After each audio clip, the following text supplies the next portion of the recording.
Amerika hampir menghancurkan negaranya sendiri, bukan karena perang terbuka, tetapi akibat satu kesalahan fatal dalam operasi militer rahasia yang lama tersembunyi dari publik selama puluhan tahun. Ini cerita lengkapnya. Pada 24 Januari 1961, di puncak ketegangan Perang Dingin, sebuah pesawat pengebom strategis B-52G Stratofortress milik Angkatan Udara Amerika Serikat mengalami kecelakaan fatal di udara dan jatuh di wilayah Goldsboro, North Carolina, Amerika Serikat. Saat itu, pesawat sedang menjalankan misi patroli nuklir rutin dalam program rahasia Operation Chrome Dome, sebuah kebijakan di mana pesawat pengebom AS terbang, terus-menerus membawa bom nuklir aktif agar siap melancarkan serangan balasan sewaktu-waktu jika perang nuklir dengan Uni Soviet pecah.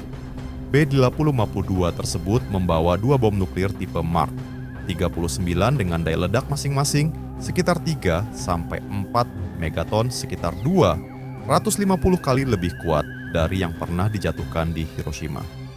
Insiden bermula ketika pesawat mengalami kebocoran bahan bakar parah di sayap kanan, menyebabkan struktur pesawat melemah dan akhirnya hancur di udara, memaksa awaknya melompat keluar sebelum badan pesawat jatuh ke area pedesaan dan lahan pertanian. Dalam peristiwa yang nyaris memicu bencana nuklir di wilayah Amerika sendiri, 2 bom nuklir terlepas dari pesawat. Salah satu bom bahkan jatuh perlahan menggunakan parasut, sebagaimana prosedur penjatuhan senjata nuklir, dan investigasi kemudian mengungkap bahwa 5 dari 6 sistem pengaman bom tersebut gagal berfungsi, sehingga bom hampir meledak secara nuklir. Hanya satu saklar pengaman bertegangan rendah yang mencegah terjadinya ledakan besar yang berpotensi menghancurkan sebagian wilayah Carolina Utara dan menimbulkan dampak radioaktif luas. Bom pertama berhasil ditemukan dalam kondisi relatif utuh, sementara bom kedua hancur saat menghantam tanah dan sebagian komponennya tertimbun di dalam tanah, yang hingga kini tidak pernah sepenuhnya diambil oleh pemerintah AS.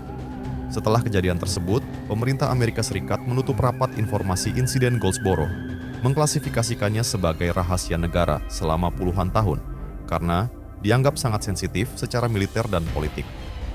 Publik baru mengetahui betapa dekatnya Amerika dengan bencana nuklir internal setelah dokumen resmi dideklasifikasi pada dekade 1980-an sampai 2010-an, yang mengungkap fakta mengejutkan tentang kegagalan sistem pengaman senjata nuklir. Insiden ini kemudian menjadi salah satu alasan utama bagi AS untuk menghentikan patroli nuklir udara permanen, serta melakukan perombakan besar pada sistem keamanan senjata nuklir. Sejak pertama kali dioperasikan, B-52 Stratofortress berulang kali pernah diterjunkan langsung ke medan perang nyata di berbagai konflik besar dunia.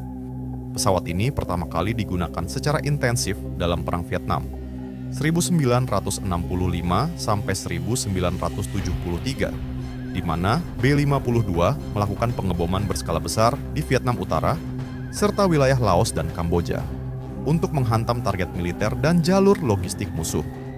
Pada konflik modern, B-52 kembali dioperasikan dalam Perang Teluk 1991 melawan Irak, kemudian digunakan dalam operasi militer di Afghanistan sejak 2001, serta dalam serangan terhadap kelompok militan di Irak dan Suriah pada dekade berikutnya, terutama sebagai platform peluncur senjata jarak jauh berpresisi tinggi.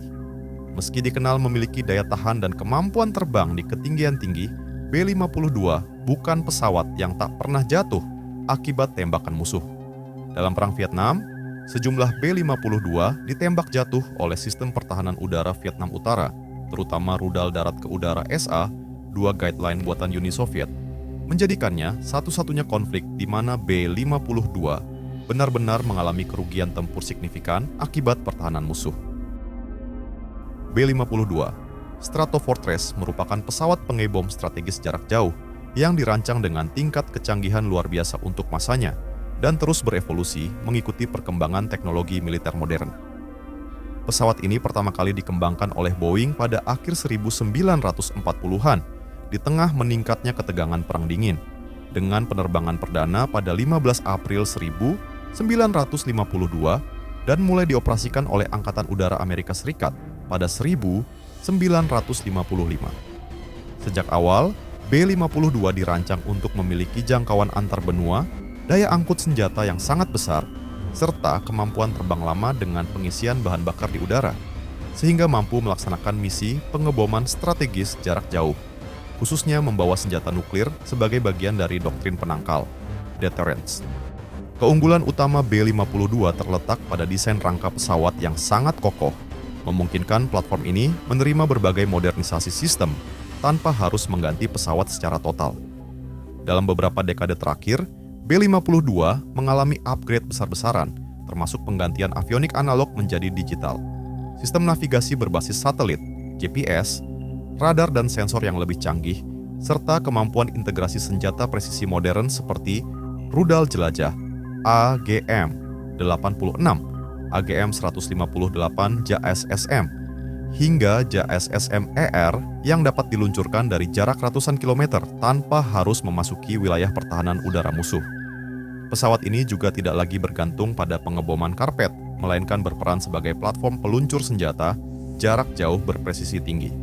Modernisasi paling krusial yang memastikan B-52 dapat beroperasi hingga sekitar tahun 2050 adalah program re-engineering, yaitu penggantian mesin lama dengan mesin turbofan generasi baru yang lebih efisien, senyap, dan andal, yang secara signifikan memperpanjang umur pakai pesawat sekaligus menurunkan biaya operasional. Selain itu, sistem peperangan elektronik, komunikasi jaringan tempur modern, serta kemampuan integrasi dengan sistem komando dan kendali lintas domain menjadikan B-52 tetap relevan dalam konsep perang modern, meskipun desain dasarnya telah berusia lebih dari 7 dekade. Dengan kombinasi struktur yang tahan lama dan upgrade teknologi berkelanjutan, B-52 Stratofortress menjadi bukti bahwa pesawat era lama dapat terus menjadi tulang punggung kekuatan militer global hingga pertengahan abad ke-21. Meski B-52 Stratofortress merupakan pesawat pengebom yang desain dasarnya telah berusia lebih dari 7 dekade, pesawat legendaris ini hingga kini justru dikemudikan oleh pilot-pilot yang usianya jauh lebih muda daripada pesawat itu sendiri.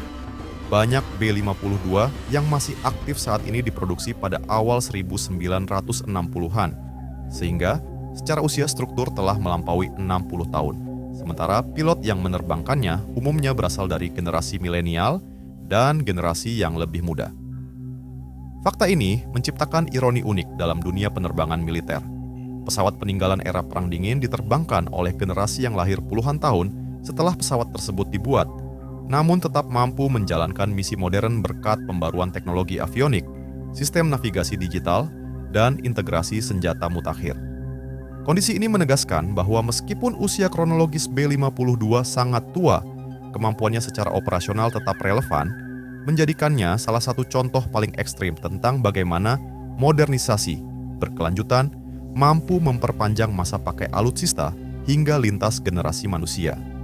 Hingga saat ini, Angkatan Udara Amerika Serikat, USAF, memiliki sekitar 76 unit B-52 Stratofortress yang masih aktif dalam inventarisnya. Semua merupakan varian B-52H yang terus dimodernisasi untuk memperpanjang masa pakainya hingga sekitar tahun 2050-an melalui program-program upgrade besar-besaran. Meskipun jumlah 76 unit ini jauh lebih kecil dibandingkan total 744 B-52 yang pernah dibuat pada saat produksi berakhir pada awal 1960-an, pesawat-pesawat yang tersisa tetap menjadi tulang punggung. Kemampuan pengeboman strategis AS berkat modernisasi terus-menerus. Pesawat B-52 Stratofortress tidak dijual ke negara lain karena mereka merupakan aset nasional yang sensitif secara strategis dan terintegrasi dengan sistem pertahanan nuklir Amerika Serikat, sehingga tidak tersedia untuk ekspor ke militer asing. Kebijakan ekspor pesawat militer AS juga umumnya membatasi penjualan platform sekelas pengebom strategis ini, karena teknologi dan perannya yang sangat penting dalam doktrin pertahanan nuklir Amerika Serikat. B-52 Stratofortress membuktikan bahwa sebuah karya besar tidak diukur dari seberapa baru usianya, melainkan dari seberapa kuat fondasi yang dibangun dan seberapa konsisten ia mampu beradaptasi dengan perubahan zaman.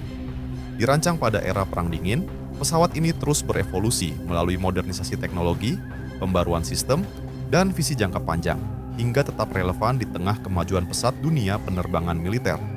Dalam setiap penerbangannya, B-52 menjadi simbol bahwa inovasi sejati bukan sekadar menciptakan sesuatu yang baru, tetapi menjaga, menyempurnakan, dan membawa warisan teknologi melampaui batas generasi.